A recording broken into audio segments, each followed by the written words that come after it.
Anything going on here?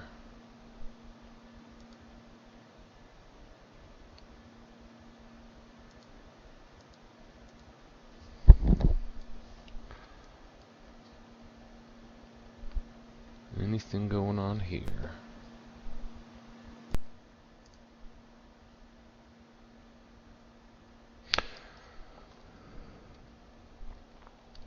Alright, now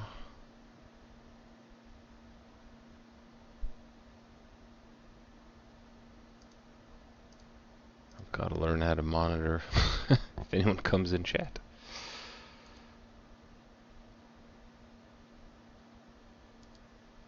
Let's see.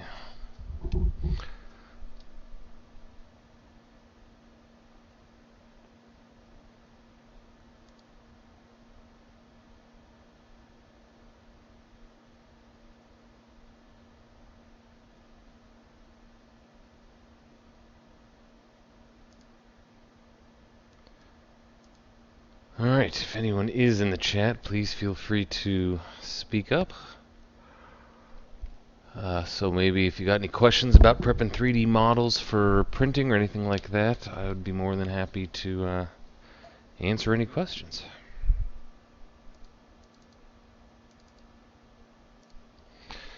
Alright, now I haven't touched this particular file in quite a while. It's still broken up into lots of pieces. So I have a lot of work to do, and I don't entirely remember where I left off. So, let's see, what piece do I want to work with? I'm pretty sure I had done some work on the feet and the shin guards that we can see right there.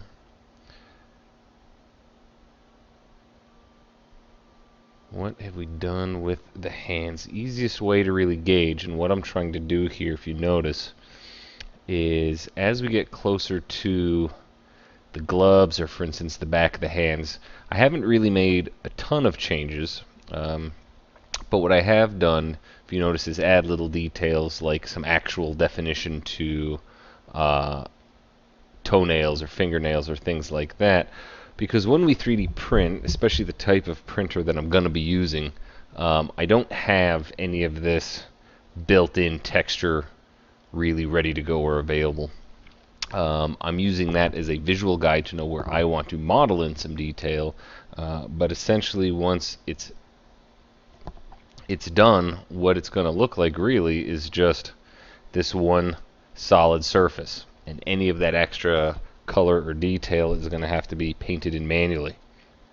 So usually what I do, or what I'm aiming to do, is look for where there's actual major contour differences or changes on the surface, and then the way I really test that is I'll simply just apply a mesh smooth or a turbo smooth and see what the surface looks like once it's added all that extra detail.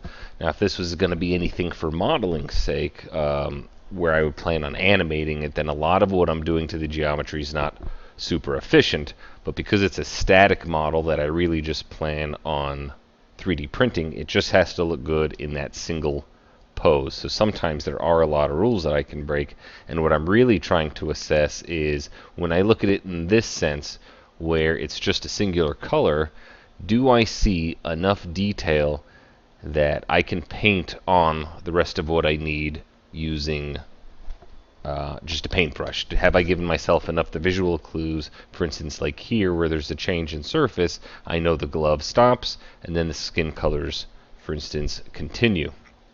When it comes to areas like his chest armor, for instance, there is so much detail that it's certainly not all going to be modeled on. But at the same time, if I don't give myself some visual clues, I'm not going to have a clue where any of that goes without making my life a lot harder. Not to mention, as light hits it, I want it to create some of its own natural shadows, because there's really only a little bit painted in on these Photoshop textures. But if we were to simply just apply gray, there's not really a lot to go on, not a lot of interesting aspects for light to hit. When it comes to face paint and things like that, I'm not really quite as concerned about it. There are certainly different types of 3D printers that we could be using, but in this particular case, we're using one that just prints in, I'm forgetting the name of the type of plastic, but it's essentially a MakerBot type printer. It's not one of the ones where we can print in color or anything like that. For instance, the type you might see on figure prints, which would not increase geometry or alter the smoothness. What I'm looking for is something that's going to take some of these jagged edges and make them even smoother. For instance, if we get really close to that tusk coming out of the face, you know, from a few feet away it looks perfectly fine, but if I can take that piece of geometry and hitting the wrong button, if I can smooth it out, it's still the same general shape and size, but now there's a lot less jagged lines and edges for us to notice. Whether I set it to 1 iteration or 2 really just depends on the complexity of the particular shape or the amount of curvature I'm really looking for. If we were to, for instance, take just these shoulder pad pieces, I'm going to hide everything else. There's a whole, essentially, face that's intended to be visible there, but if we took the texture off, let me just select a single object rather. What I like is that some of that's already built in there. There is enough contour to see where's the nose, where's the mouth, and I can certainly see this outer frame here. Let's hit undo.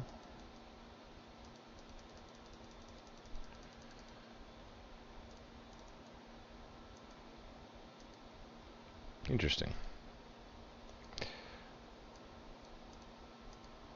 Alright, well, we're just going to have to find that. That's not the right texture. Where did I have it? There we go. So, what kind of details I'm going to look for? Not things quite as minor as these little pieces holding those individual plates together, because that's really not going to resonate all that well or print with enough definition to really identify. But what I can do is assume, let's assume for a second I put on a turbo smooth, and I'll apply my flat texture. What definition can I still see? Well, I still see the contour here, but maybe my corners are getting a little rounder than I'd like, so I can refine that a little bit with some edges. And what I will likely do, just to make my own life a lot easier, interesting that my undo doesn't appear to want to be working. Customize preferences, 101 undos. Very curious why that's not working in this case. So, if we look at the top piece, that already seems to have enough definition. What I'm really looking for is, if I turbo smooth that, in this case just for 3D printing, do we have enough definition? And really, there's just not a lot to be done there. Simple turbo smooth gives me the curvature I want, but certainly there is enough information present to not have to worry about it.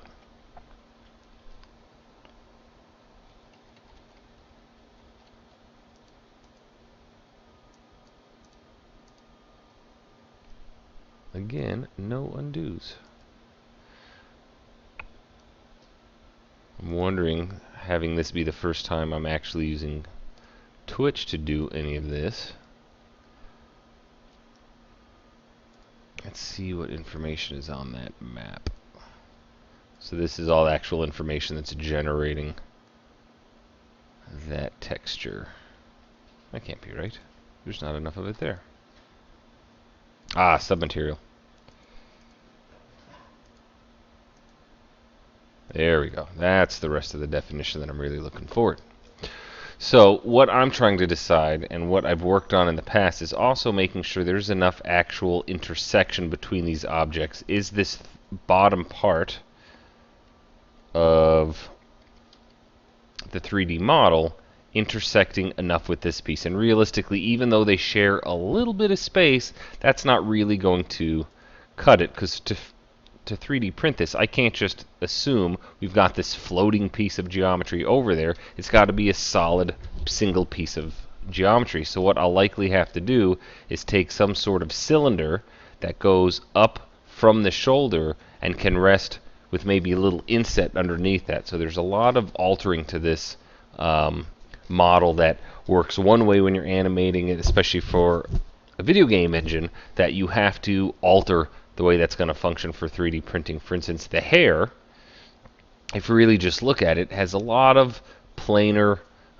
curved pieces, but there's no actual thickness or density to any of this. So I'm going to have to track these pieces down one at a time, which, for instance, if I just set it in element mode, of course it seems to be all connected in most cases there, but I'm going to have to break this up into smaller sections, or maybe even completely rebuild a new piece of geometry from scratch, which is going to inherently have a lot of this detail in there, but will 3D print. I can't print just a smooth flat surface. It won't know what any of this actually means.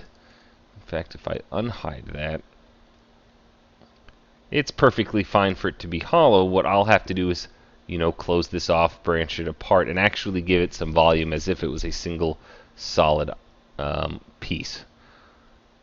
What I'm actually working on, or in this case, is my wife's character from WoW.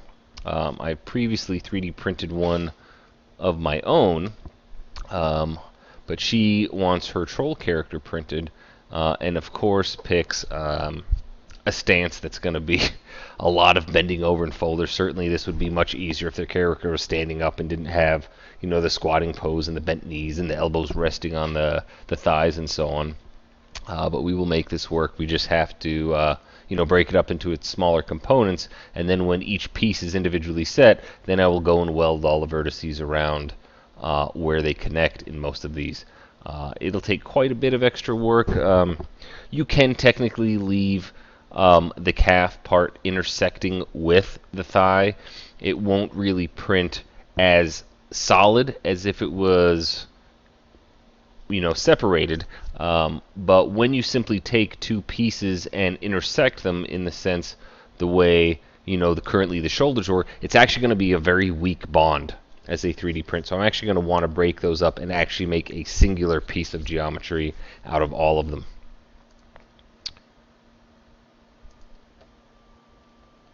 Let me see if I can show you guys an example. No, I don't want to save that scene.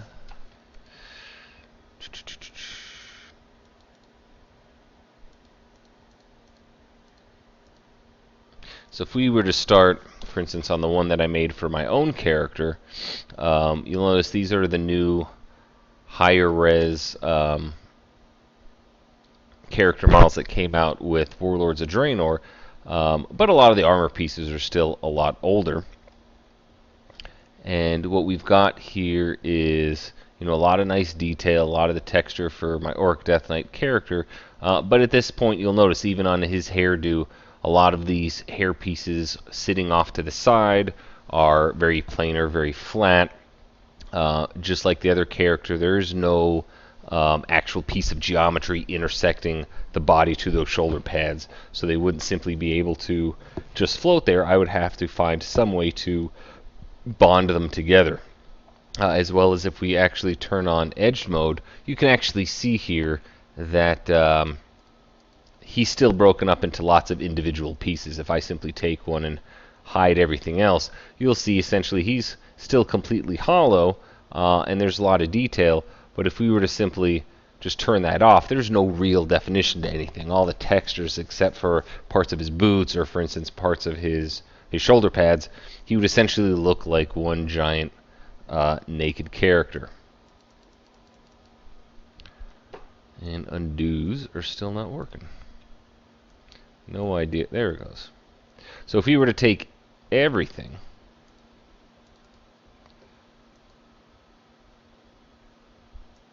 and apply, you can see there's just extremely little detail to him. The face has lots of lovely contours to it, but beyond that, we've essentially got a giant naked guy with, we do have some gloves and some boots. So we're going to need just a little bit more than that. And I'm definitely going to have to figure out why undos don't work, or this is not going to make for very effective streaming.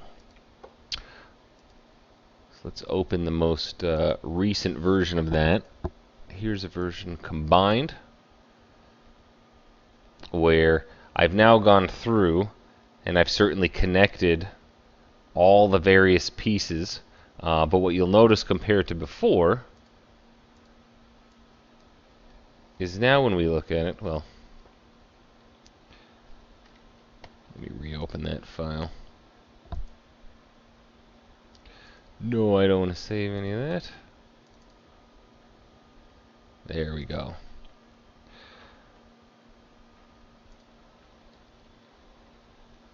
Let's quickly detach these. So now when we look at the model, he essentially looks the same, but what you'll notice is I've actually, just for the moment, intersected some cylinders into his shoulders with the idea that when I 3D print his shoulders, we'll have an equal size cylinder sticking up in between them that then they can simply rest on top of or be glued into place, so they'll sit nice and evenly the way they were originally intended. But you'll notice with the hair, I've essentially created an entire, his sideburns, I've remodeled them from scratch, as reminiscent of his hair was meant to be, but I've actually given each one of those areas some proper thickness to them. We won't really worry about seeing any of the sideburns. And then as far as Mohawk goes, I simply preferred the look where I actually got rid of those little two-dimensional areas sitting off on the side. His face has everything we need. His mouth has some little open space in between it, but essentially is closed. And if we were to apply a flat texture, you'll notice now what I've actually done is I've gone in and I have added in a lot of actual sculpted detail.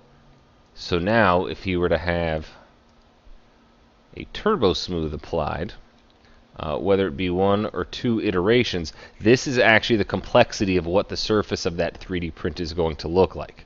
I have a lot more visual clue about where some of my painted detail needs to go, as well as it's going to interact with light a lot better. Imagine this is actually just the unpainted surface. Just looking at it now, you can get a lot more out of it than what it looked like before some of these details were added in.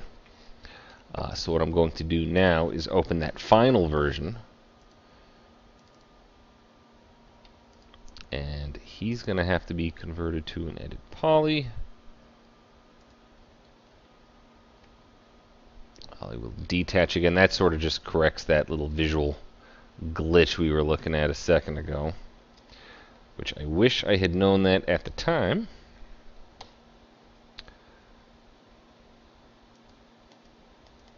Undos are simply not recording.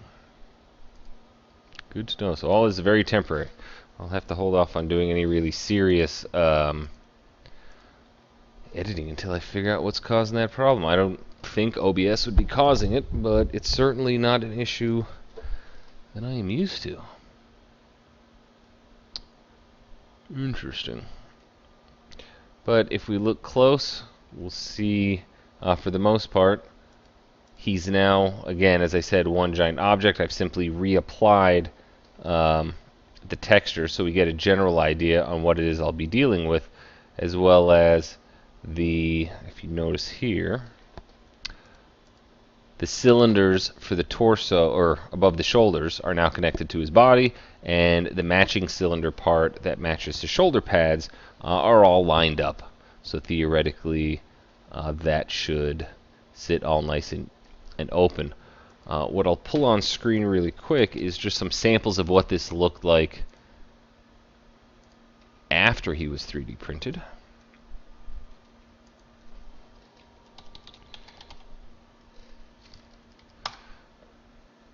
We can just go over a couple samples of stuff that I've worked on in the past. And so what I've got here is, if we take a look at the Roy Kopp Death Knight, and we just go through some of those photos, If we start simply with the first one, this is essentially what he looked like right after he's printed. Uh, there are definitely some rough aspects to the surface. A lot of the supports that were used to hold him in place, you can notice, for instance, under his left thumb, there's some jagged parts where it's been separated. And this really needs to be gone over with a file and some sandpaper to really round that out. But essentially, he is still, for the most part, a hollow shell with just a very loose network or comb of plastic supports to keep it in place as he's being built. So as we go through the images, you'll notice even some of the strands between his mohawk, you can see the plastic from when it was still hot melting together. But for the most part, we've got all the detail on the body that we were looking for.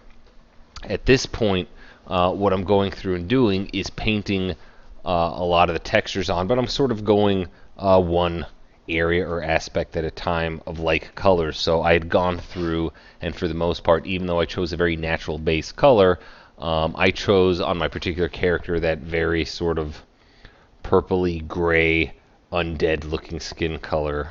Didn't want to go pure albino with it, didn't want to go with the greenish sickly tone, so I went almost like he's a pale, brown skin orc. So I've gone through with a couple different layers, and I've layered on some darker colors in between just to sort of boost some definition into what's on the surface, where we know we're going to have shadow, for instance, under the shoulder pads and between the muscles.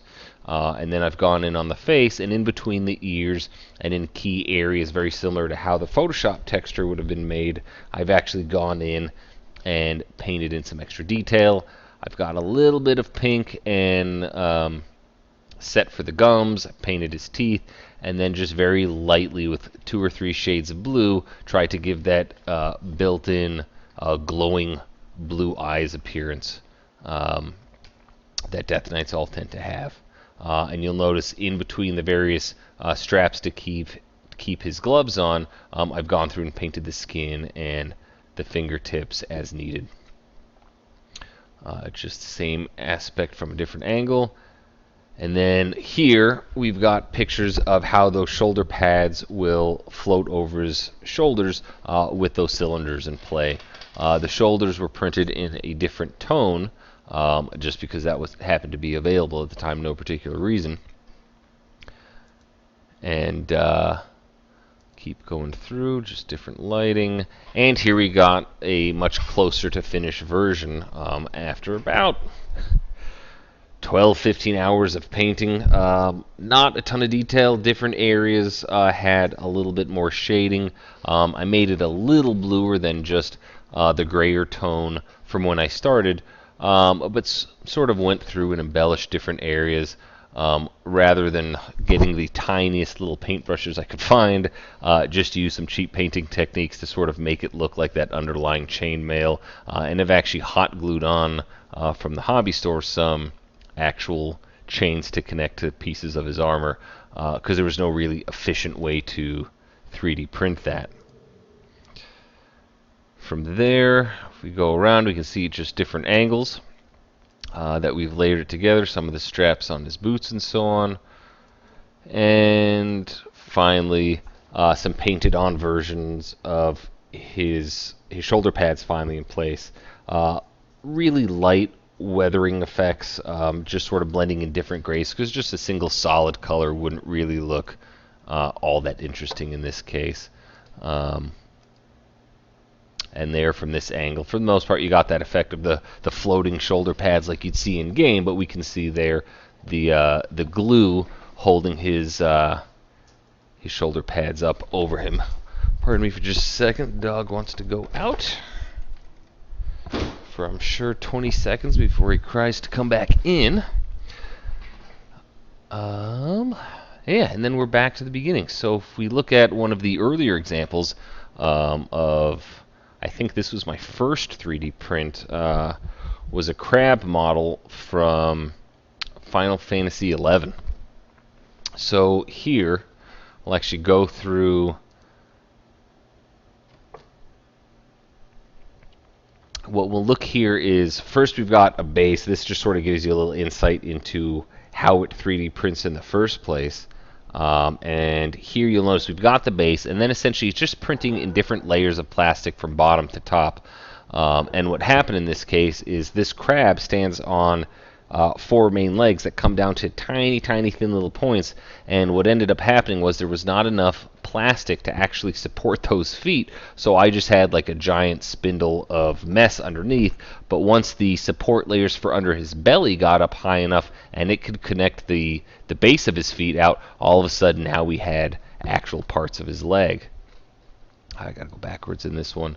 So once we got up above, a lot of these added little bumps and details were there, but I definitely learned a lot of lessons.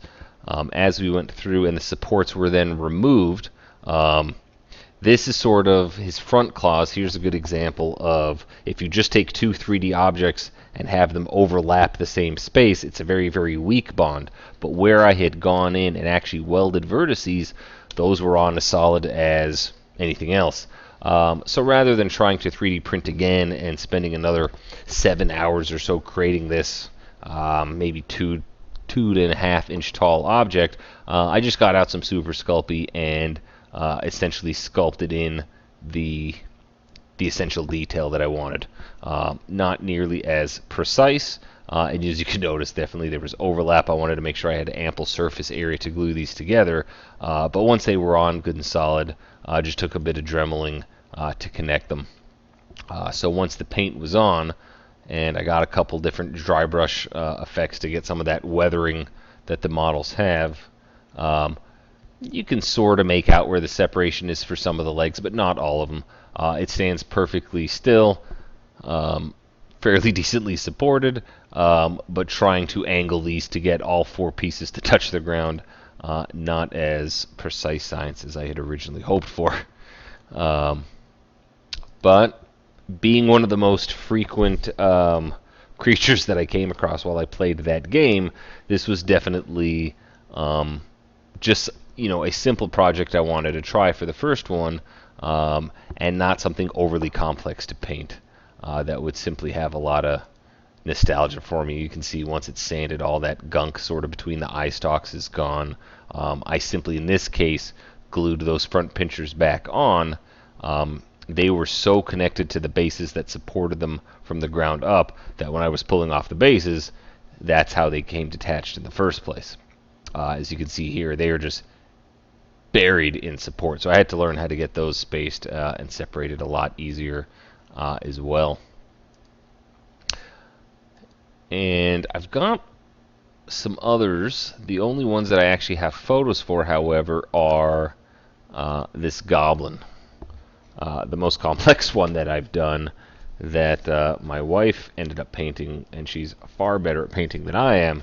I unfortunately don't have any photos uploaded at the moment, but what I wanted to show is, I mean, compared to WoW, Final Fantasy XI models are far, far, far lower geometry, so a whole lot of this detail as far as the holes in the mask, the detail from other photos that you'll see on the backpack, or even this layering of his leather jumpsuit, all had to be essentially created from scratch. None of that was really built into the model.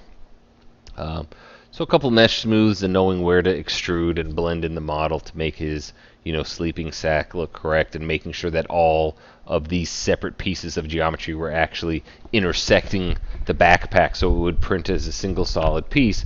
Just took a little bit of practice and moving around, but I really wanted to keep the basic proportions what people would expect to see in the game.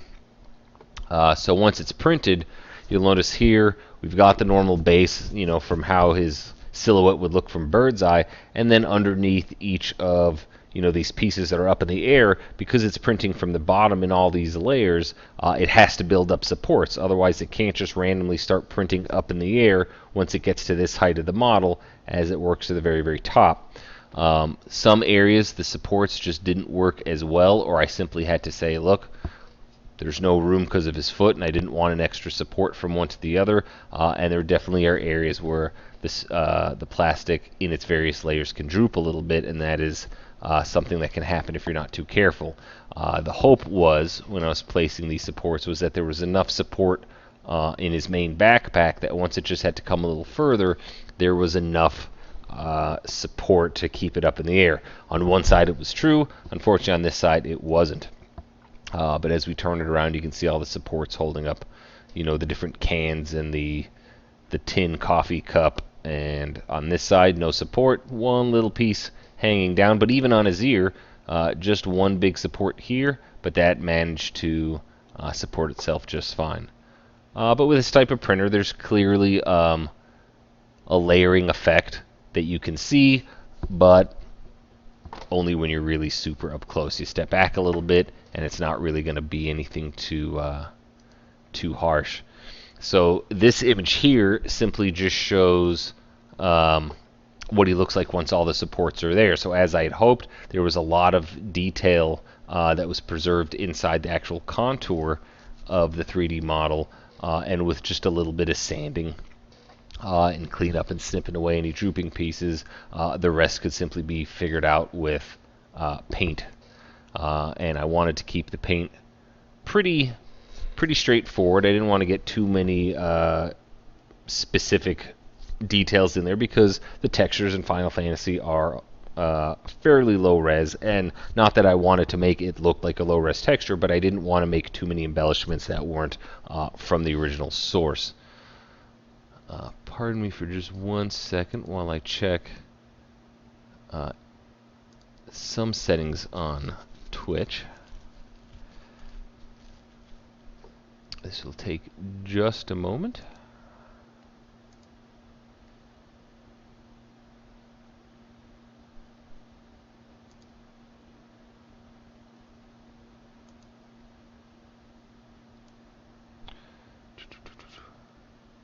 What I'm trying to make sure is that videos get archived. Yes, that is already set, so we are good to go. Sorry about that delay.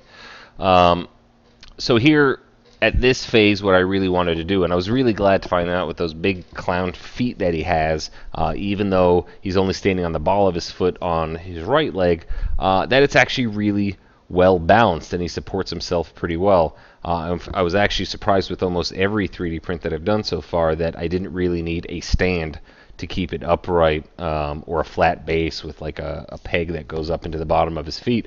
They're actually pretty well balanced, which was something that I've started looking into when I choose the pose, that they'll actually balance themselves out. Certainly in this case, the larger feet make that a lot easier to deal with. So many hours later, because I'm too impatient to let this last too long, we've got our finished paint. So I've gone in and really only in certain areas, like on his backpack, have I painted in some shading where the straps are holding it in place, or on his own organic skin, like on his ears and his neck. Everywhere else is essentially just cloth. Some pieces with thicker segments, other pieces where, as these are a little shorter creatures, we can still see their stitching. I've gone through and essentially just added essentially that level of detail. Try to use a lot of the similar colors that the game indicated, the different leathers and linens and cloths that are available, and then in some areas some metallics for his tin cup and metal canister, rather than just going with a plain black. I wanted to add a bit of that dirt and rust effect on there, but overall fairly bright back to the character, but getting some of that shading in behind the ears and on the skin from all its various views. They essentially have some dark goggles or lenses over their eyes. You never really see what these look like without these sort of breather masks on, so just a really glossy black was enough to get that effect, while everything else was much more flat colors. Just a little metal, as I said, on his backpack and on these little kneecaps. Theoretically, let me just get a lower angle just so we can see his face and his chest a little more. His hand is designed with just a little bit of space. There's so many different weapons in the game that this same model could use. It could be a staff, it could be a dagger or a sword, that simply 3D printing another shape and making them interchangeable could simply be glued in place, or I could take a thin metal piece to go actually through his hand to actually support that in place. But there's plenty of situations where I may change my mind as far as what I want to see, and I didn't really want to have to completely 3D print and make a new one from scratch. So I thought this was the best option. But again, once those were set, I felt ready to sort of take on the more complex WoW characters. So this was the version that I chose. Let's see what else I have in store. So I've got to prep my wife's character, her male troll. Where is my Final Fantasy models?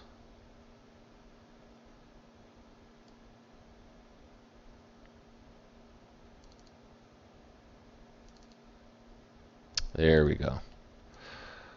So just for instance, if I were to take my wife's Final Fantasy character, not really the most complex armor, but certainly if we were to grab everything and apply a base texture, there's far less built-in detail. So I'm going to have to spend a lot more time in this case for her Beastmaster, making sure there's enough volume for the hair, that I see enough for the eyes, because this model in and of itself just has very low detail as far as what's modeled in. But as far as the way it's standing, well, her feet aren't very flat, so I may actually reposition that foot a little more, or simply design this to work with a stand, because right now, even though there's probably as much volume in front as the legs as there is behind, something tells me this would just fall right over and not stand all that well. But really, because it prints with actual stands, not a whole lot I'd have to work on or worry about for that in the first place. What I've already gone through and done, if we look down here, is I've given a lot of these pieces dangling off the belt some thickness already, but if I can actually go through and physically connect them and make them a singular piece, it'll print much, much stronger. Right now, if I were to take all this geometry and simply apply a turbo smooth just to round out pieces like the tail a little bit more, they completely separate and it doesn't really work quite as well. But I don't really think a lot of that's going to be too difficult.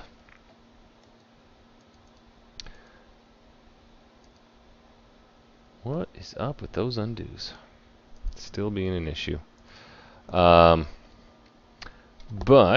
no, I don't want to save this scene.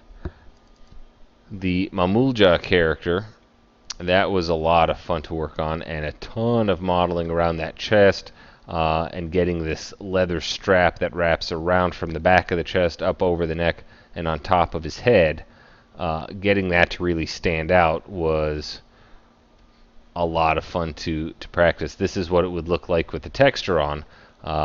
Didn't really want to sculpt in a lot of those scale details, simply because, as far as on the skin rather, because that could be fairly easily replicated in paint. And I really wish I had the photos online to show you what my wife painted, but it was absolutely beautiful. A lot of this extra detail and embroidery on the back could be brought back in.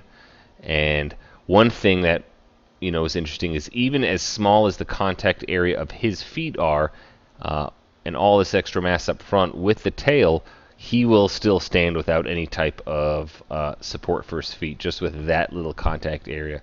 So the modelers of this game did a really spectacular job designing this to look like it makes sense, because it really, really works. The one thing that really did become a problem with this particular model, to be quite honest, was the fingers. They are very, very narrow, and when the supports that keep them up in the air were being torn off, it actually broke off each of these fingers at the first knuckle.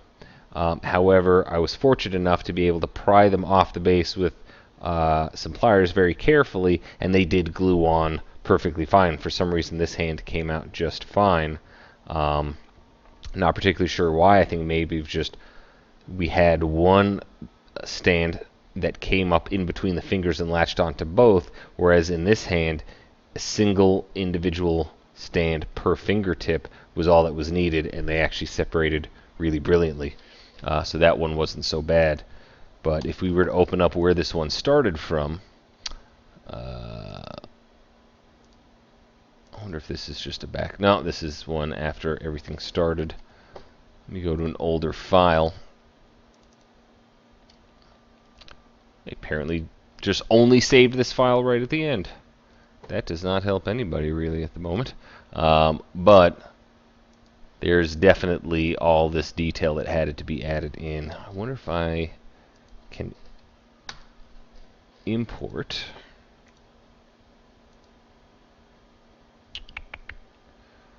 my documents, model viewer. There we go, all sorts of ones. So Mamulja OBJ, is that the right one? That's fine, rename it. So if we see these side by side, one's got the texture on, but if we were to take that texture off,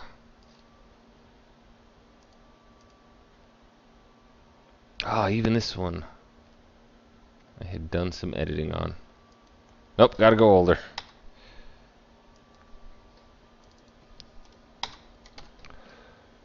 .3ds. Merge with current scene. Rename. Hello. Oh, it's so tiny by comparison. That's what it is. Yeah, 3D in-game assets. No, I don't want to work on that. In-game assets are generally tiny, and when I need to convert it to real scale units, it would be a tiny speck. So right now this stands about 5 or 6 inches high. I'm just trying to get a little bit of a side-by-side.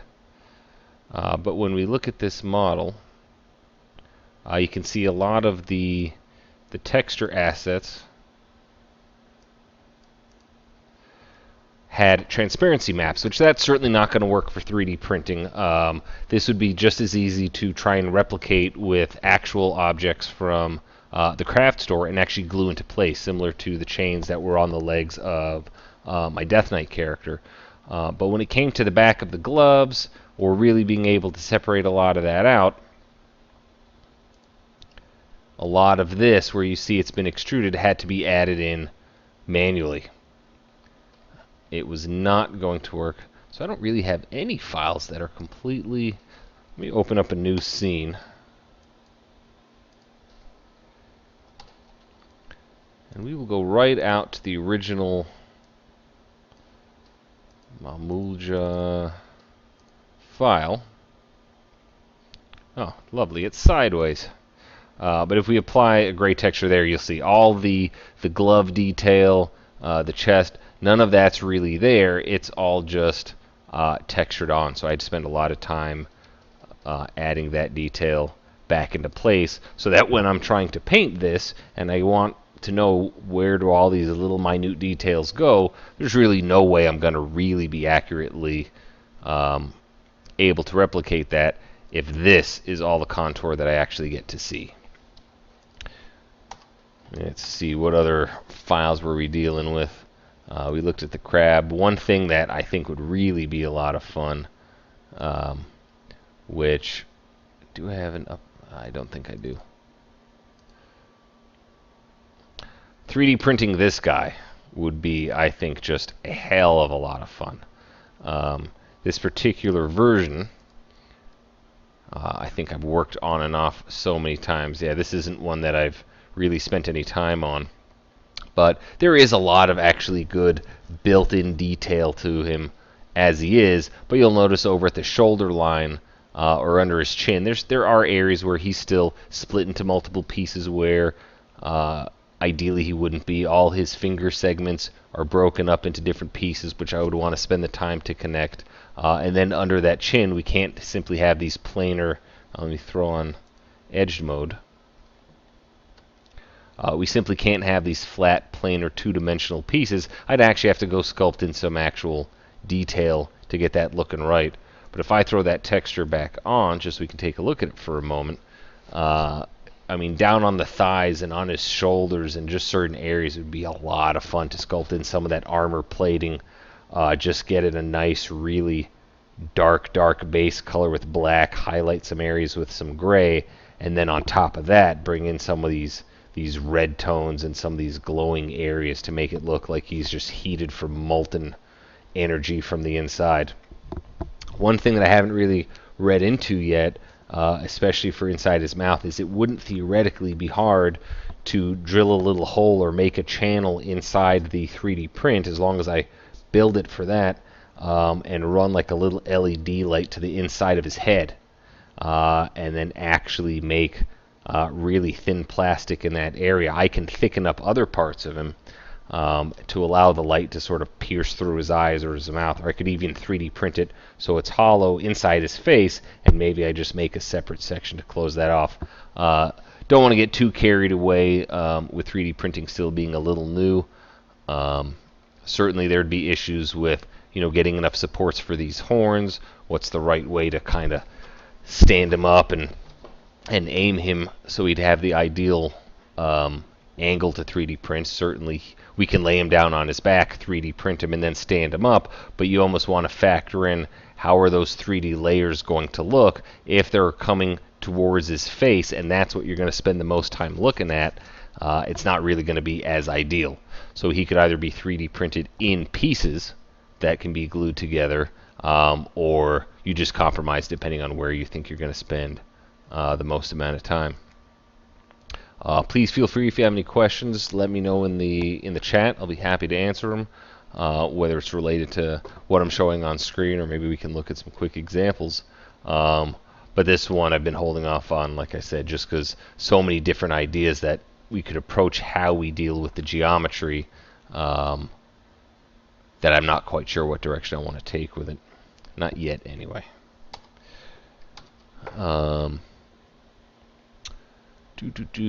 Goblin battle. I think that's just an armored up goblin, similar to what we were looking at before. Nope, that's the same one. I simply mirrored it and put the dagger in his other hand, because I think this is actually a mirror version of what it looks like on the in-game files. Jinxie. Oh, this is one. The lizard. For anyone that's ever played Final Fantasy 11 specifically, let's rotate this upright. This is one of the most common enemies you'll deal with in all sorts of zones in the game. Just this really thin little armed lizard character. But you, in the city that I always start my character from, it's one of the first enemies you'll ever encounter. So it just holds so much nostalgia for me for something that essentially is still a really basic shape. It requires very little editing on my part. No clue on earth if how he's standing would really balance out really well. It's ideal to keep his mouth closed, because any attempt to open it means his mouth would just be completely filled with supports for the roof of his mouth that I'll never get pliers into to dig them out. But you notice after one little turbo smooth, a lot of detail and organic looking curvatures in the back of his head already start showing up. We can see his nostrils. I am going to have to probably notice as I do that, if I turn that turbo smooth on and off, that space between his mouth starts opening up, which might be fine if we want to just go over really roughly in the beginning some white to get some teeth coloring in there, and then go over the actual lips with brown later. Not really too much to add. Those would be extremely delicate hands. But I'd probably spend a little time just making sure his toenails kind of, stuck through a little more, made it look not just like a blob of a shape, but there was an actual separate talon instead of just his nail, like we see there. So get that really looking separate. And it might be worth spending some time actually going over the different areas where it looks like he's got scales and different textures on his body, and really bringing that out to the surface, which isn't even hard. For instance, if I were to right now put an edible poly, well, let's see, if I look at it at edit poly and I tell it to pretend that the smooth is there, right now if I go to paint deformations and I just want to use the push-pull modifier. Let's make the brush size a little bigger, 25, and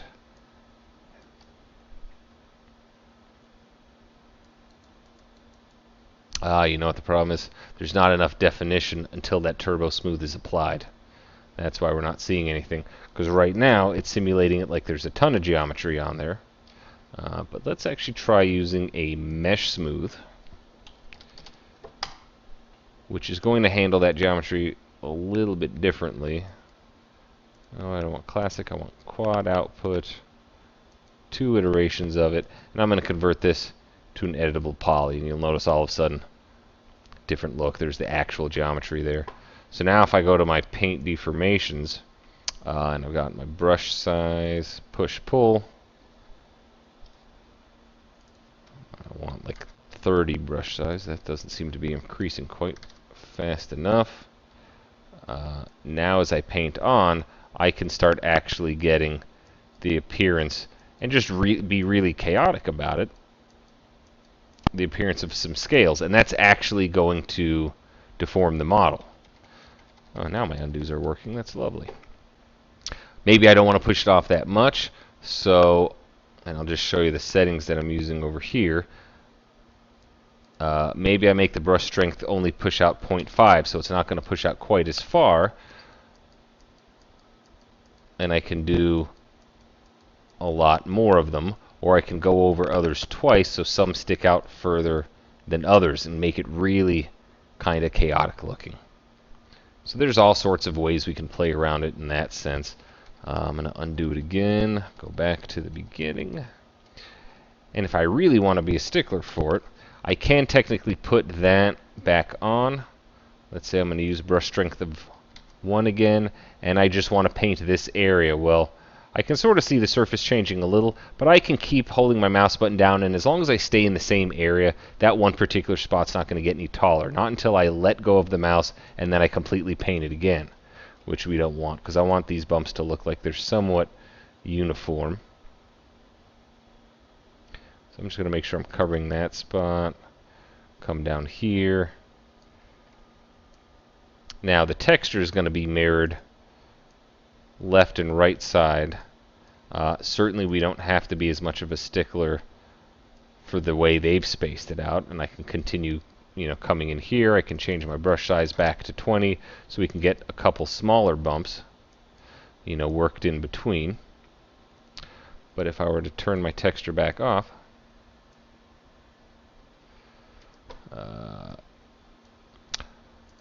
hey Asex, would you clean that up in post? In this particular case, for instance, we're getting that definition in. These models specifically in this case are being prepped for 3D printing. So they're not going to be animated or anything like that. They're just going to be that sort of static post. We don't really, in this particular case, have to worry about what's being done with the geometry as far as animation is concerned. But, you know, taking a look at that, certainly a pretty nice looking contour. Any little detail that we can add on that's going to give some more life to the model that doesn't just look like a simple flat dull surface is going to make painting a lot easier with the type of 3D printer that we're going to be using, as well as you know, just having natural light hit it. If you can see it with a single color texture in here, it's going to be a lot closer to what it's going to look like in real life. And if I want to be able to paint any details, it's just going to work really well together. But again, if you have any other questions, please by all means keep those coming. Just going to keep on doing, because nothing I'm really doing here is going to be too permanent. We're just taking a look at some of the different models that we were considering printing at different times. I think for the most part, since there's such a minor overlap in the back of his head, there's not really going to be too much to worry about down there. This would actually be a pretty straightforward print, and because it's only would end up being about 3 inches tall or so, there's really not too much to have to worry about as far as you know, any complex curvatures that would need excess cleaning up or anything like that. I meant more along the lines of sanding or, yeah. To show you an example, let me I'll bring back some photos that I was looking at earlier as far as sort of what we need to clean up.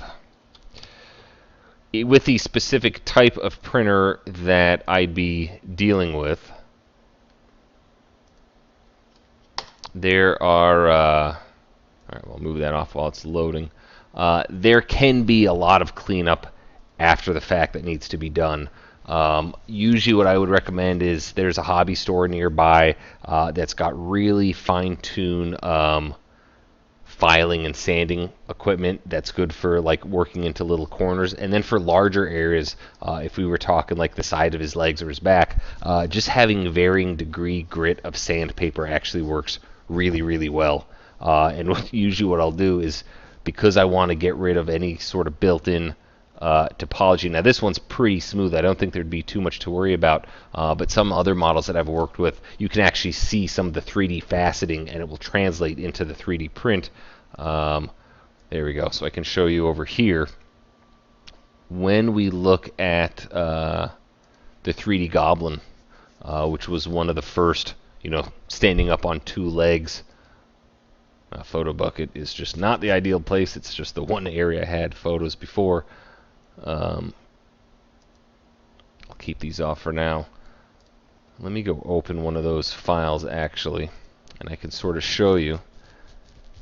If we go back to my documents, WoW models, Death Knight.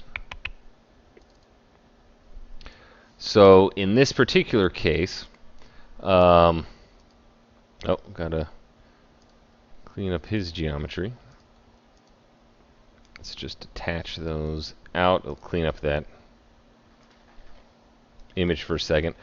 Right now it looks, pretty smooth, pretty clean. We've got obviously the nice high-res texture on it in this case, but the second I throw this on,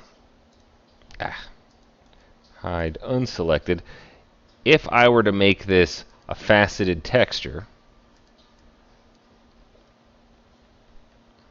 go figure, it doesn't want to display for me. Let's see.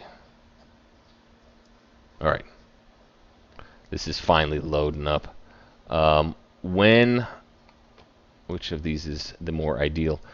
When these 3D print, this is what I meant by stands that are going to basically support the model from the base up to any given point. You certainly run the risk in areas like this where I opted not to put a stand where, as your plastic's printing, it may very well droop down. But you'll notice under his ear, I felt there was enough support to keep that in mind. So once these all come out, I'll actually go through and sort of smooth all that back down using the sandpaper. So once all these bits have been removed, and there's always little areas where you sort of see that faceted area, that I'll go through, and I'll go, even if there's not an issue, I'll take the sandpaper and go over all this so it really gets a much more naturally smooth looking edge, and you don't see any of sort of the polygonal edges. I will usually, right before the 3D print, throw on a turbo smooth with 1 or 2 layers to get it as round as possible, simply because I've made sure at that point that there's enough edges and geometry to really help super define what I need to see before that paint goes on. And there's certain areas where up close, especially using this type of printer, again, a MakerBot style, no matter how thin I make each individual layer, there is going to be an aspect where you're going to see the layering. But knowing that I was going to be painting some pretty broad colors on top of it, it certainly does mitigate it. If we look up close at areas on his forehead, certainly here, some of it's still evident. But where I really spent on some of the rounder parts, some areas with the sandpaper, you really stop noticing it after 1 or 2 layers of paint. Not quite as much paint on, this sleeping bag behind. So let me see if the back picture shows it. You can almost see some of that layering even through the paint, or when I use more glossy paints like on this metal canister on his back, sometimes that's evident. Don't usually worry about it too much, simply because in the end, other than the time I've spent painting and prepping the 3D model, this guy cost about $6 to $7 in materials to print, as opposed to other high-end printers that can maybe print in color, where this same amount of material, the same volume that would be needed to print in color for those, we're looking upwards of $80 to $100. So certainly to keep it in budget with maybe, 12 bucks in different shades of paint, a lot of which I already tend to own. I'm just using, in this case, what did I use? I think most of this is just basic kind of hobby store acrylic paints, $1 to $2 per tube. As I got to the Death Knight one, which you'll see here, he was printed in a slightly different fashion. Notice on the shoulders in this case, you can see a little bit of that faceting. This is pre-sanding it. You'll notice after I've taken a lot of those supports off, you can still see the loose bits under his fingers. Certainly there's parts bonding between the different, strands in his mohawk. That really needed to just spend some time really going over it. But there are parts and aspects to the model, depending on how much you want to make it feel like it's straight off the screen, or as much detail as you want to add in. Almost every contour of his armor on his back, all these little bumps, was all sculpted in after the fact. Cleaning down the surface and trying to get that as smooth as possible, that's really just the manual grunt labor. And best thing I can recommend is throw on the TV or Netflix, chill on the couch, and just, without even thinking, just go over the whole model, every little aspect of it. Obviously being careful when you get to much thinner areas like the fingers or the top of his hair. But this one is a pretty thick model. He stands from foot to top of his head at about 6 inches. I'm a pretty big toy collector, so I wanted something that was going to essentially blend in with a lot of other stuff that I have displayed on shelves in my home. And I figured, with enough layers of paint, if I really put my eye an inch away, there's going to be parts that I can still see. But once you've got some blending in with the paint, a lot of that really tends to go away. Same with, painting in some more of the natural shadows and difference in skin tones. I'm using the in-game textures and references that I have available to me, but I can't solely rely on just the light hitting the surface to really give me all that detail. In fact, it's hard to see here, but in the 3D model, his eyes, if I show you, were empty sockets that I had spheres sitting inside of. And as I was mentioning earlier, this type of 3D printer does not do so well with just two intersecting pieces of geometry. It'll do it, but it has a hard time interpreting what it is. If you can actually permanently attach them, like all these pieces were separate pieces of geometry in the beginning, but now they're one solid piece. And that point they print really easy. The hair, however, is actually just intersecting his head. But when it got to something so small as his eyes, one just ended up being an empty socket, and the other one you just see this tiny little speck meant to be his eyeball, and then for the most part that empty socket. So I sort of just really lazily globbed on enough paint into that eye socket to wait for it to dry until I built up an eyeball almost from scratch. His shoulder pads, you'll notice, completely separate pieces that are just sitting on top of these little added cylinders on top of his shoulders that will line up with the cylinders at the bottom of the shoulder pads to balance and look like they're sitting off the surface a little bit. Other than that, as I rotate around, now you can see sort of a little bit more of that paint added on. In this case, and I'm trying to remember the brand name, but I actually went to those. It's the type of paint that people use for like the little miniatures, like Warhammer. So they're tiny little, I think Citadel Workshop or something like that. The paint needed far less layers to get a nice even coat. Pros and cons. I didn't mind multiple layers, mainly due to the fact that multiple layers of paint are going to hide that faceted aspect to the surface, but it really makes all that acrylic paint I had been using just look like a giant pile of garbage as far as quality is concerned. So almost the entirety of this model was done with the much higher level quality paint, and I gotta say, by the time it was all over, I think the trade-off was worth it. I can really work in a lot of fine details where, really if I want to paint really minute little details with the normal acrylic paint I'd have, it would be really, really difficult. I really should be investing in better paintbrushes when that time comes. But as you can see here, just went on and actually just super glued real chain links onto the side of his legs just to give it like that extra level of depth and detail.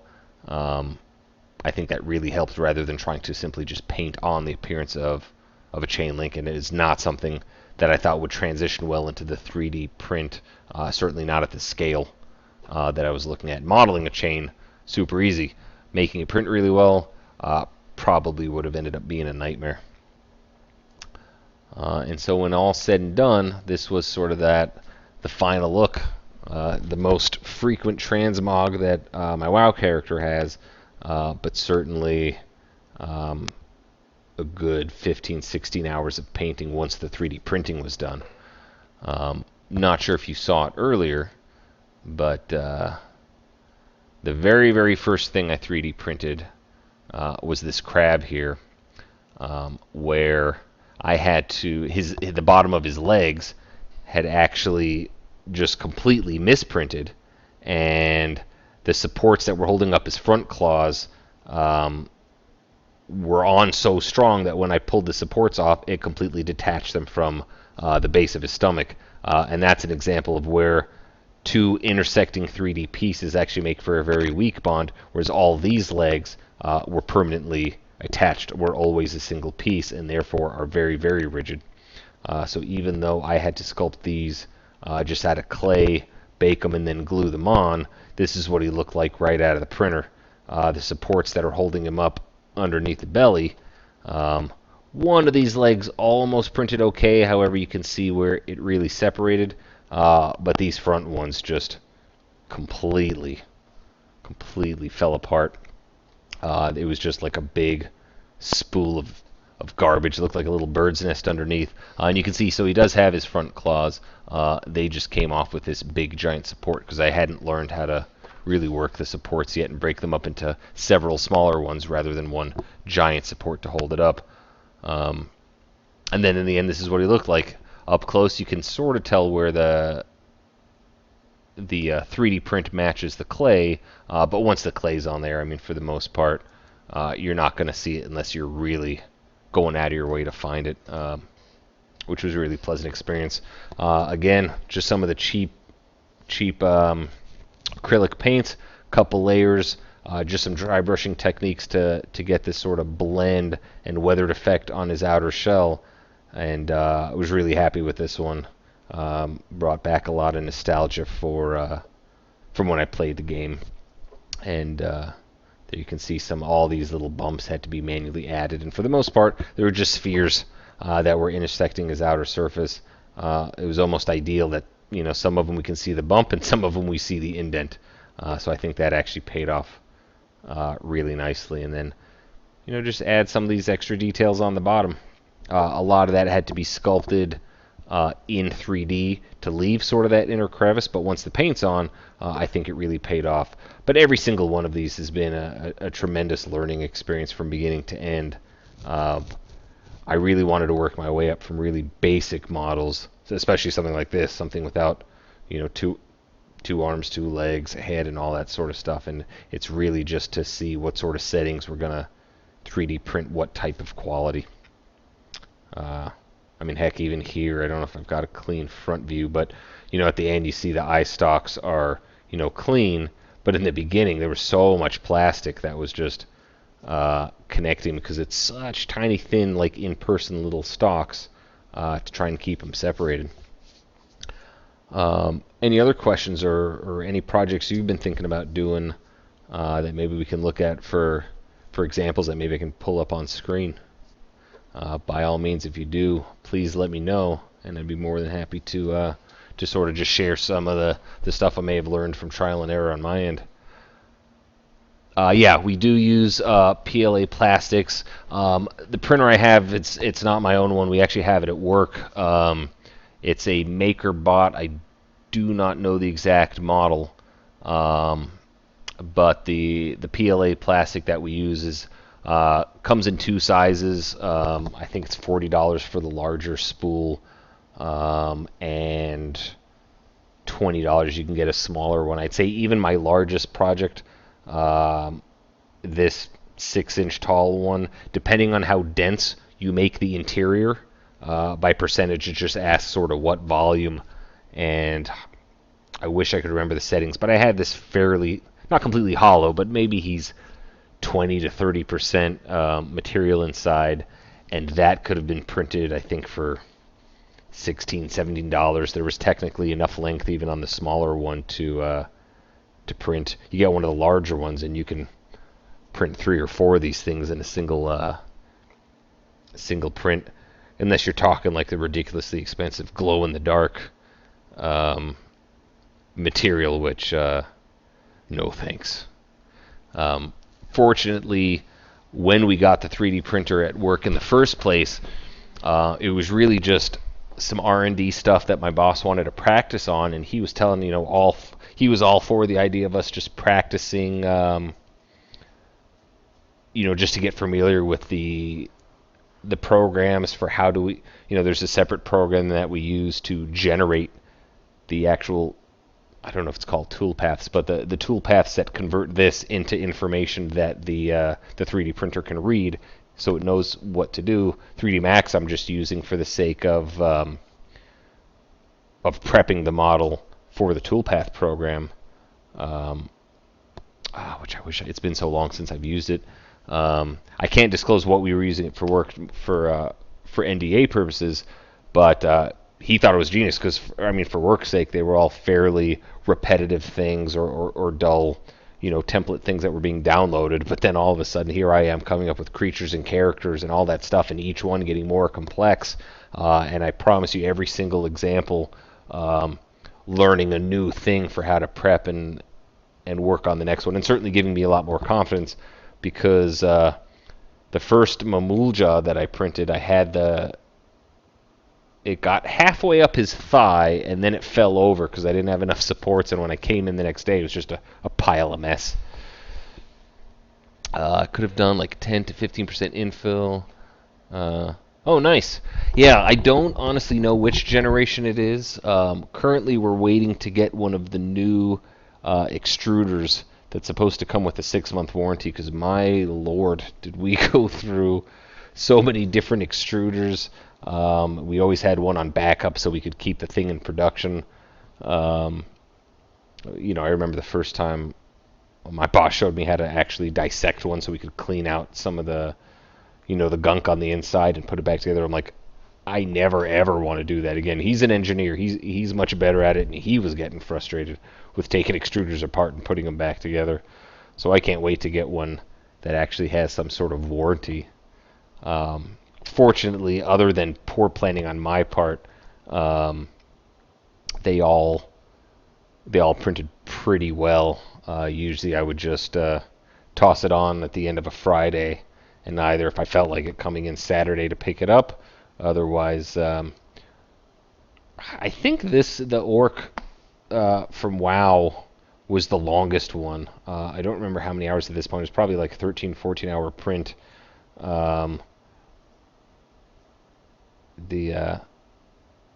Sorry, I'm just catching up. I had to do that too. I became a pro. Oh, I was so nervous. I'm like, I'm not the one paying for those things out of pocket. I think he was, or the company was. I'm like, no way am I taking responsibility for that thing exploding into 50 parts.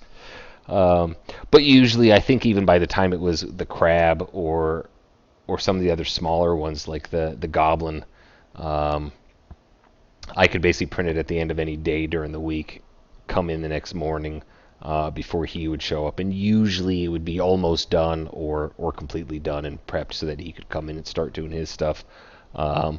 but a lot of what he was using it for in the beginning, it's not quite as in demand.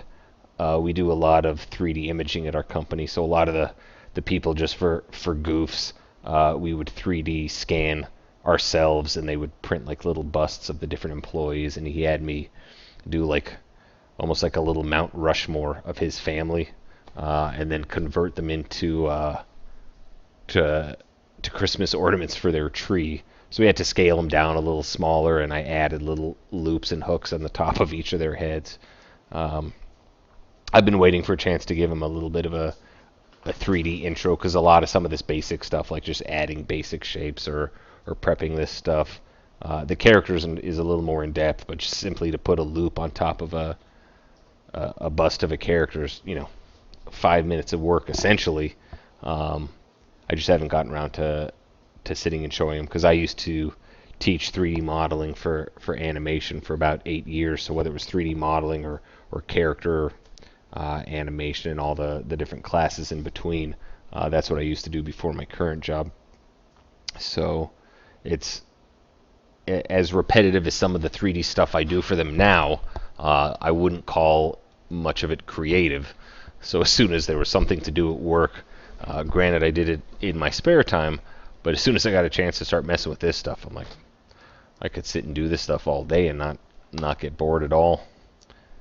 Let's see. What type of stuff have you been 3D printing? As I randomly browse through these models. Here's an example actually where the really basic, I wish I had a photo of the finished one. This needed a hell of a lot of detail added, because the original base model is just, it does that every time. Detach. I'll take a look at that link in 1 second. I mean, to basically take this basic 3D model and have to convert it to this one, got to have a little bit of creative license with the face and getting the eyes and stuff built in there. But when I really stopped and looked at it, I'm like, this is just such a basic contour to the exterior of the skin. So what I ended up doing by the time this was all done is by, pretty much selecting everywhere but the eye sockets and finding the right scale for a noise modifier. It was a much more complicated surface. Not for the sake of printing. It printed just beautifully, and it's not like these little contours were going to need any of the supports. But when it was printing and it had the different stands on it, keeping it going, it was so much better. It took to the paint much nicer, and that way when I was layering on different shades of essentially brown, trying to match the colors here, it was so much smoother. And then going on and taking the shape that it has for whatever that symbol represents, or painting the blue eyes or around his wrists, super easy. Didn't take a lot of dedication. I know these things come with like a little necklace that I just made out of clay, and then went to a hobby store and bought plastic, like a little plastic, almost like filler for a bouquet, but when it's not organic. And I started cutting off tiny little leaves and painting them from green to like autumn yellow and orange, and then I was just gluing all those on until the thing had all these branches were full of leaves. And the reason I don't have photos online is a friend of mine who knows I do the 3D printing. She plays a druid healer in WoW, and I've been waiting for the right opportunity to mail it over. It's a very odd shape and very fragile thing to figure out how to box up and send, but I just had such a blast with this one, and to be honest, the 3D prep took little to no time. Alright, let's see. I'm looking at your link now. Just for privacy's sake, I'm keeping it off the stream. My wife would yell at me, but I'm pretty sure that little robot I'm looking at, correct me if I'm wrong, but that is the bot from Destiny, if I recall correct.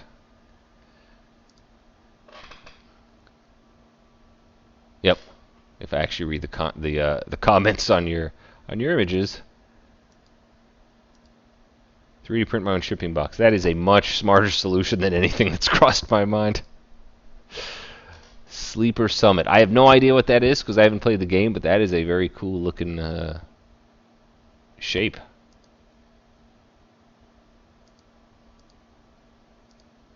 Oh, that's just really neat looking.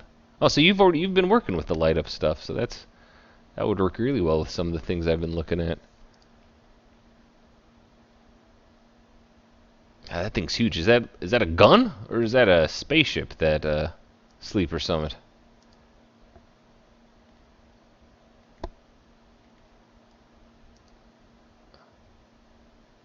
And a whole lot of ties to hold it together.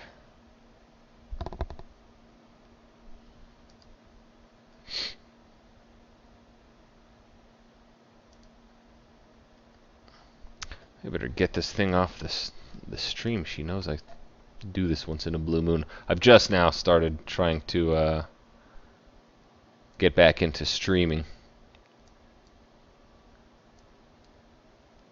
I don't know if you were in the chat earlier,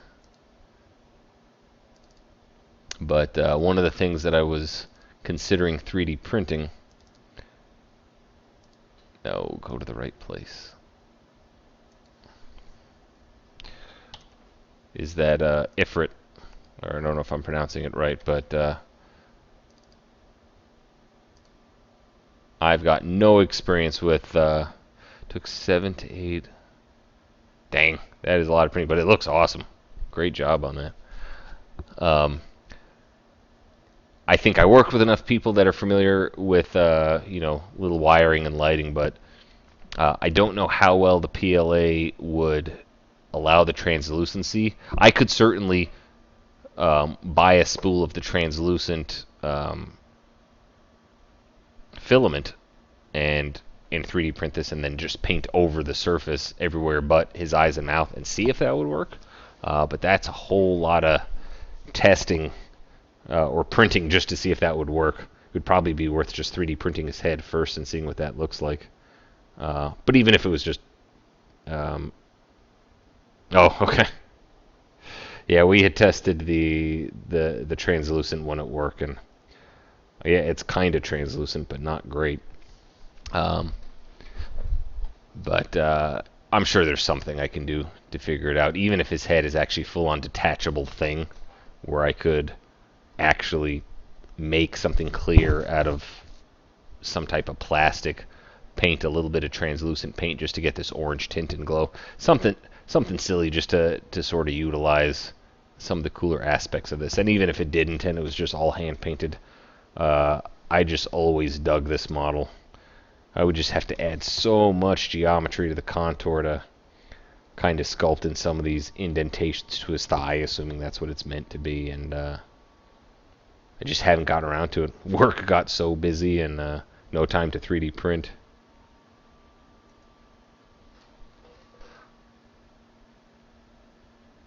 Oh, neat. Yeah, I'm looking at that link you just sent about some of the effects. That's going to have to get bookmarked. In the right folder, or I'll never find it.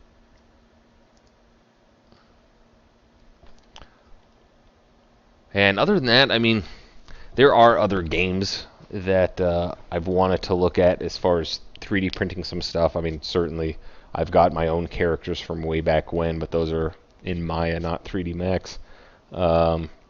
I really wanted to make a gift for my buddy that I played Star Wars Galaxies from and 3D print his character. But I've got to imagine, honestly, at this point, those 3D models must have been so basic. I could just make one from scratch more than anything. Oh, nice. My wife is a photographer, specializing in weddings, but she's been branching off and doing so many other things since she started doing that. But we both went to school for 3D modeling and animation. I don't know. I just try and think of stuff, and I mean, there's almost no limit to what you can come up with as far as ideas. I just, since I 3D printed those first few things, I've been so busy that I haven't gone back to think about it. I'm a huge toy collector, and I think more than anything, I mean, I got a lot of comic book characters and stuff, but I think He-Man stuff is probably the most prevalent thing in my collection. I started thinking, oh, you could make so many little accessories or stuff, because I like to find neat, fun ways to display them, but just never have. I don't think realistically that a MakerBot's going to really have enough detail at that smaller size to be worthwhile. It would almost be worth just using God, what's that website where you send them the files and 3D print them? I feel like a moron. I've been out of this mindset for so long. Um, Cosplay is something she definitely wants to learn. We watch a bunch of videos, and she's got some of the foam core to practice, but never really knew what to try first or anything like that. She wants me to make a Flash costume, but I'm kind of just don't have the body for it. A little too skinny for that superhero build. But yeah, just need ideas. I definitely want to get into streaming some gaming. It's certainly what was the inspiration for a lot of the stuff I've printed, but there's so many people streaming WoW. I doubt most people are going to want to watch the piddly little stuff I do in there. There's only 1,000 other mount farmers to pick from, but we're thinking about getting into some of the older games. Maybe the wife and I co-playing Final Fantasy 11 and just retelling like goofy old stories that we remember back from when it was more popular and we played it more full time, or who knows what. She's a big console gamer, so a lot of the stuff she plays is more those Uncharted and Tomb Raider and those more linear stories. They don't make for as much good dialogue back and forth between her. But yeah, it totally dawned on me the other day, like there's the whole creative channel that I don't have to worry about what I'm playing, just sort of utilize this and see if people are interested. I do need to invest in a webcam, because then what would be neat is to bookend some of these videos where I'm prepping the 3D models with then sort of like what you were saying in the end is like, or when you join the channel, how do I clean them? How do I prep them? What kind of paints am I using? What are the different challenges on that end that some people might not be thinking about? My God, I still can't think of the name of that website where you email them to 3D print it. 3D print website. Shapeways. That's what it is. Where you can just upload your own files. I've even taken some of the files that I've made and I uploaded them to their servers just to see comparatively what would it cost. And for something that's costed me like anywhere between $4 and $12 to print, and it's $70 there, like no thanks. Cool material, and once in a while it might be a neat thing to try, but maybe a really, really tiny thing. But other than that, I'm not too sure. The idea of just what I can make toy wise is ridiculous. There's so many just things from WoW I would probably print just because there's no other market for it. There's toys and other items that exist, but to have something in the exact pose that I want, I mean, even if it's not a natural pose from the game, just rig it up to a basic 3D skeleton, pose it around, and off you go. I thought this one would also be fun, actually, now that I remember, is because he never touches the ground, he's always floating a little bit off. So just to make like a little peg for an acrylic stand, something see-through to hold him up in the air, would just make for a really neat little display, even if I put like a little touch light underneath it to illuminate it, give it a really ominous feel. I wonder if I can even simulate that here.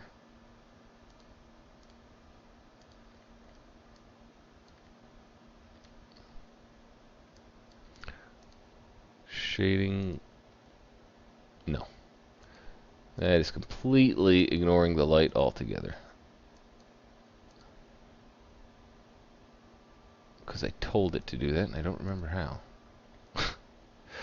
When you don't do things for so long in 3D, that, no, that's not what I want. Stylized.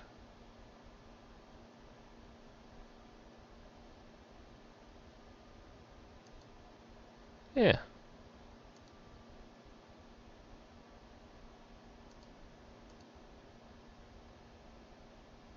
Eliminate with defaults. With scene lights. There we go.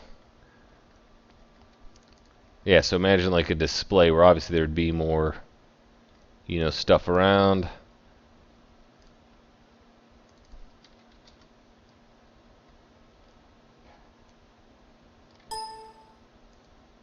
Let's make that about 0.5.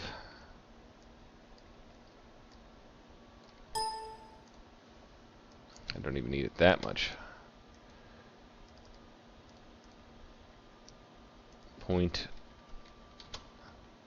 Yeah, just something like illuminated like that would just be way cooler way to display it, assuming you've got everything the way you want it, or you could get the light, you know, more in front, or even more directly underneath, and just make that face kind of more ominous. But I don't know how well that would work. Because actually, there we go.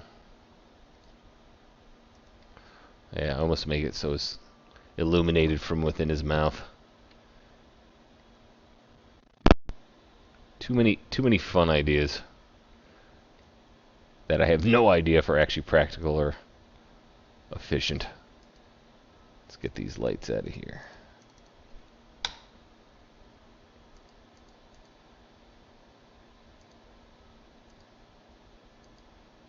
Alright, I'm remembering how lighting in the scene works. What about you? Any other projects you've got in the pipeline?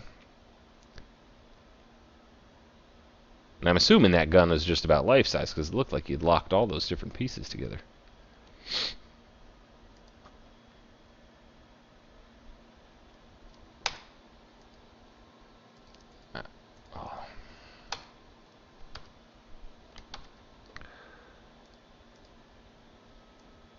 Wife's character, goblins.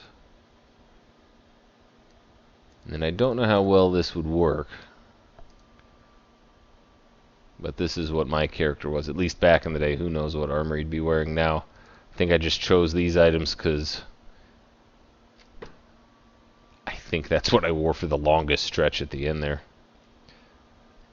Would not, I mean, there's no definition to any of this. That would be a difficult paint job.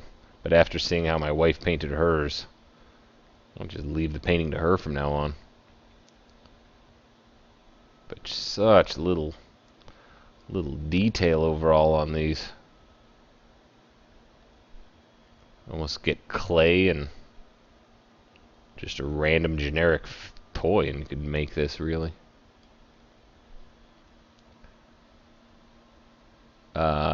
Is my wife Xbox One or PlayStation? The gun was a prototype. After you do it, due to the fact that, oh man, that's rough. My wife currently is PS4. I'm sure at one point or another we'll end up with an Xbox. But a lot of the exclusive titles she's more into on the PlayStation than what's available on the Xbox. There's certainly games we'd like on both. I used to be, when I was playing the consoles far more, I was quite happy on either. But she's all about the PS4 now. But I'm slowly getting her back into some more PC gaming. Even when we both played Final Fantasy XI, I was on my PC and she was on her PS3 or PS2. I think we had it on the Xbox and PlayStation, because we had them both in the bedroom at the time, and that's where I kept my computer. So, you know, she's playing on the TV, on the console, on the giant screen, and I'm sitting there with my 20-inch or however big monitor at the time. And I think that's what would lead to a lot of fun stories if you co-stream about just going off and adventuring new stuff. She had played that game years and years before I ever joined it, and so we'd go and explore, and she'd, hey, let's go check that thing out. And the next thing I know, I'm dead, and she's run to safety. But that was before. She still has tons of old games. We've still got a PS3 that's barely hanging on to life, but it was one of the few that was backwards compatible all to PS2 and PS1. So, here she's home now. So she hangs on to those more for the sake of still being able to play like much, much older games, but still doesn't do it that often. And now that I believe, not that I paid attention, but I think a lot of those older ones are being made available for download on the PS4. Not that I'm thrilled to have to re-buy them again, but if it means it's tied to your account and you'll always have them, that's pretty decent. But you turn that PS3 on and it sounds like a jet engine. The fan's running so loud, and we've had it in for repairs like 2 or 3 times to the point where it's virtually not worth it now.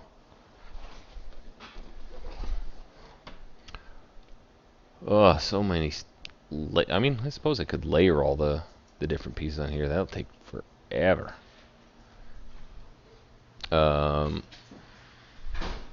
Other than that, though, hadn't really thought about too many other projects from scratch. But I think the more I play, the more ideas that I get.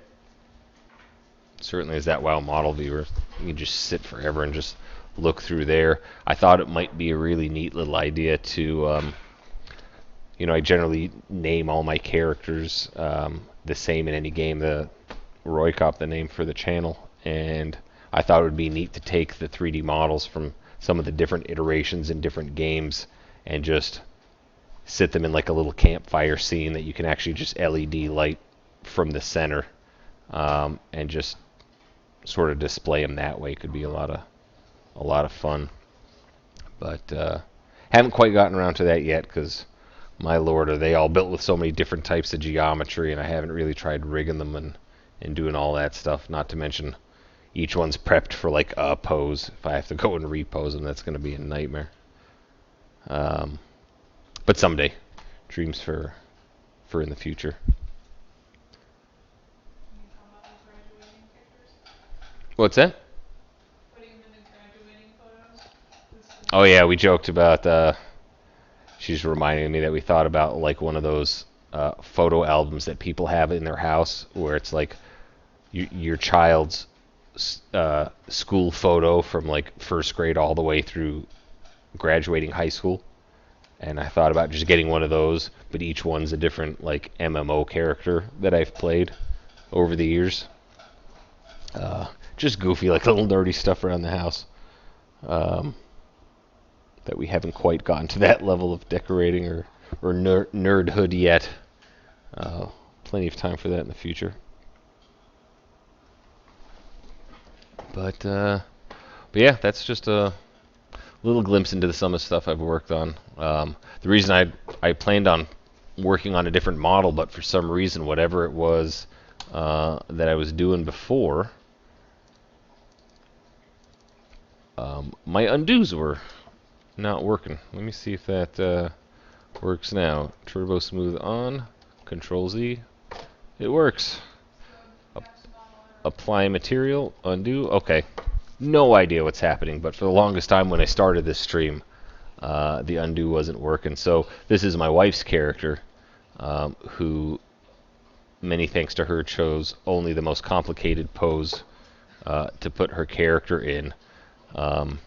I think some of this overlapping geometry, like in the back of the thigh and the shin, is just going to have to work. I think it's bulky enough that it won't weaken the sturdiness of the model that much.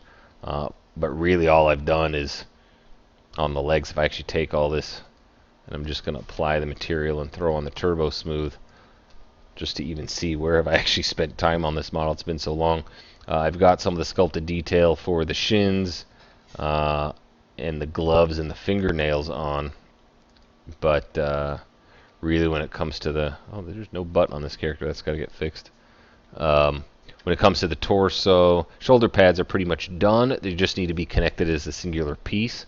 And I think I've got to track down some of these hair strands and either delete them because they're planar objects, or just rebuild the whole hair from scratch, because that tends to be one of the more difficult things. I've already gone through the face, so unlike the Death Knight Orc character, the eyes and eyelids are singular mesh at this point.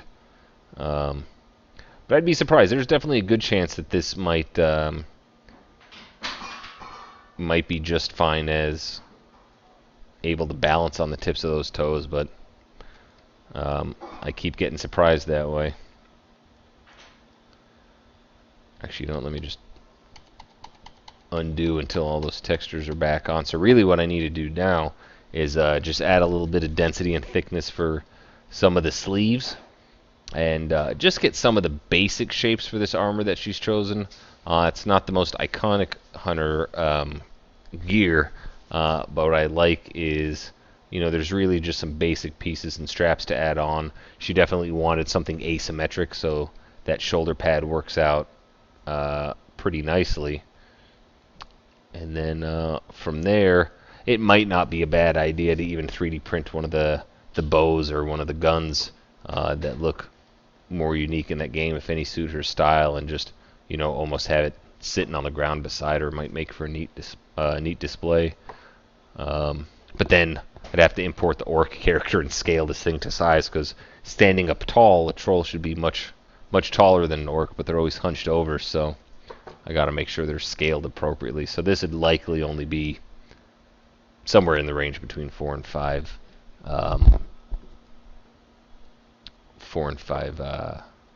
inches tall or so. That's about it. Probably save this for another day, but I appreciate you hanging out. By all means, if you ever want to stop by or follow next time, be fun to talk about it with someone that's got a little experience in this area and sort of watch as the progress goes. But yeah, have a great rest of your evening. I'm gonna sign off for now, and it's very nice to meet you. Thanks. Take care, everybody.